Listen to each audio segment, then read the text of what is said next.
Welcome to VVB 9 news channel. NTR జిల్లా జగ్గయ్యపేట మండలం కోటలింగ హరిహర మహాక్షేత్రం పావన కృష్ణానది తీరంన ఉత్తర వాహినిగా ప్రవహించే కృష్ణమ్మ చెంతన వించేసి ఉన్న శ్రీ పంచముఖ అమృత లింగేశ్వర స్వామి వారి దేవాలయం మహాశివరాత్రి పర్వదినాన్ని పురస్కరించుకుని ఆలయ కార్యనిర్వహణాధికారి హరిదుర్గ నాగేశ్వరరావు అనేక ఆధ్యాత్మిక కార్యక్రమాలను సాంస్కృతిక కార్యక్రమాలను ఏర్పాటు చేస్తున్నారు.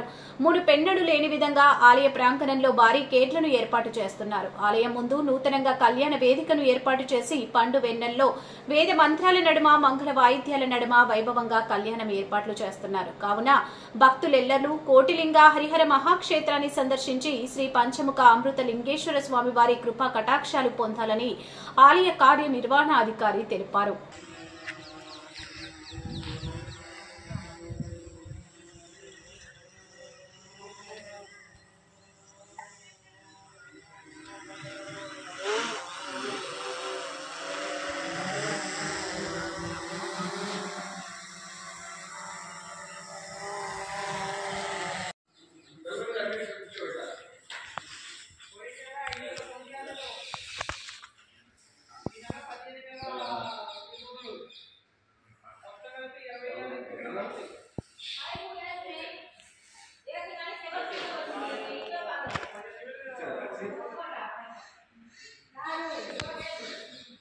మాట్లాడదా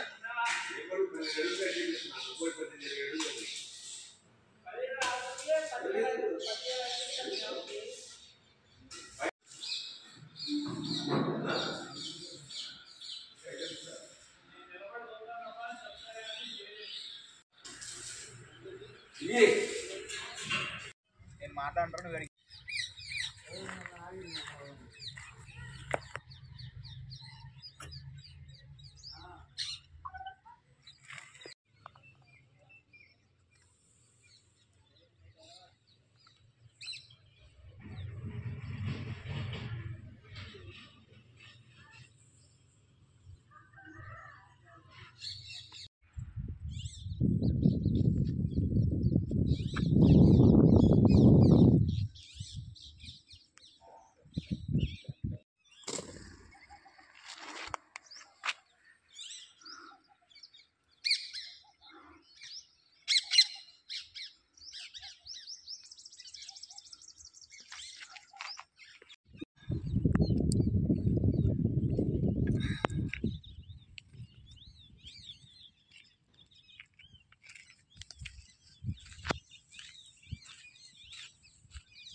వాన కూడా వచ్చావు వైర్లు ఉన్నాయమ్మా కింద ఇక్కడ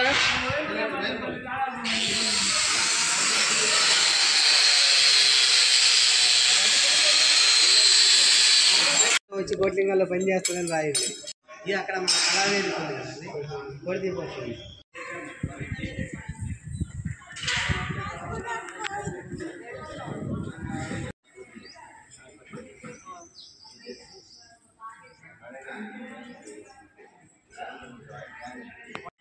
శ్రీ కోటిలింగ హరిహర మహాక్షేత్రము ముత్యాల జగ్గయ్యపేట మండలం ఎన్టీఆర్ జిల్లా. ఇక్కడ మనకి స్వామివారు విశేషంగా మొత్తం 5 అవతారాలతో దర్శనమిస్తారు. సద్యోజాత, వామదేవ, అఘోర, తత్పురుష. అంటే ఈ 4 అవతారాలు మనం ఎక్కడికి వెళ్ళినా సరే స్వామివారు 4 రూపాలుగా మనం దర్శించుకుంటాం కాబట్టి మనకి 4 వైపులా 4 రూపాలుగా స్వామివారు 4 ముఖాలుగా దర్శనమిస్తారు. అలాగే 5వది వచ్చేసరికి ఈశాన్యమూర్తి అవతారం ఈశ్వర స్వరూపం. ఈశ్వర స్వరూపం అనేది మనం ఎక్కడికి వెళ్ళినా ఈశ్వరుని ఒక లింగ రూపాన్ని మనం దర్శించుకుంటాం కాబట్టి ఈ 4 ముఖాలకి మధ్యలో కనిపించే లింగాకారం సరికి 5వ అవతారం అది ఊర్ధ్వముఖం కింద ఉంటుంది. అలాగే మనకి ఎక్కడా లేనట్టుగా గర్భాలయానికి 4 వైపులా 4 ద్వారాలు, 4 నందీశ్వరులు, 4 ధ్వజస్తంభాలు కూడా మనకి ఈ క్షేత్రంలో 4 వైపులా దర్శనమిస్తాయి. అలాగే ఇక్కడ మనకి పార్వతీ స్వరూపంగా కామాక్షి అమ్మవారిని ప్రతిష్ఠ చేసుకోవడం జరిగింది. అలాగే మన ఇక్కడ గణపతి సరికి విజయ గణపతి స్వామి వారిని ఇక్కడ ప్రతిష్ఠ చేసుకోవడం జరిగింది. అలాగే మనకి దేవాలయం చుట్టుపక్కల చూసినట్లయితే చిన్న ఉపాలయాలు కనిపిస్తున్నాయి. అవి మొత్తం 108 ఉపాలయాలు. లోపల పక్క 32 స్వామికి పరివారాలు, 12 జ్యోతిర్లింగాలు, 6 రకాల గణపతులు, 6 రకాల సుబ్రహ్మణ్యేశ్వర స్వాములు, 26 రకాల అమ్మవార్లు, 18 శివుని అవతార మూర్తులు ఇక్కడ దర్శనమిస్తారు. అలాగే ఇక్కడ మనకి 1 కోటి మంది భక్తుల చేత 1 కోటి శివలింగాలు ప్రతిష్ఠ చేయాలని ఒక మహత్ సంకల్పంతో ఈ దేవాలయం నిర్మించారు కాబట్టి కోటిలింగ సహిత హరిహర మహాక్షేత్రంగా ఈ దేవాలయం పిలవడం జరుగుతుంది. అలాగే మనకి క్షేత్రంలో క్షేత్రపాలకుడు శ్రీదేవి భూదేవి సమేత కోనేటి రాయుడుగా వెంకటేశ్వర స్వామిని ఈశాన్య భాగంలో ప్రతిష్ఠ చేసుకోవడం జరిగింది. అలాగే మనకి రేపు వచ్చే శివరాత్రి సందర్భంగా మనకి ఇక్కడ కార్యనిర్వహణాధికారి గారు భక్తులకు ఎటువంటి అసౌకర్యం కలగకుండా అందరికీ కూడా క్యూ లైన్లు, మంచినీళ్ళు, అలాగే అన్నదాన కార్యక్రమానికి సంబంధించి భోజన వసతులు, అలాగే భక్తులు వచ్చి ఇక్కడ నైటు నిద్ర చేయకుండా మనకి ఇక్కడ జాగారం చేయడానికి టెంట్లు అవన్నీ కూడా వేస్తున్నటువంటి ఇబ్బంది లేకుండా, అలాగే మనకి ఇక్కడ దేవాలయంలో కళ్యాణ కార్యక్రమం కూడా మొదలవుతుంది.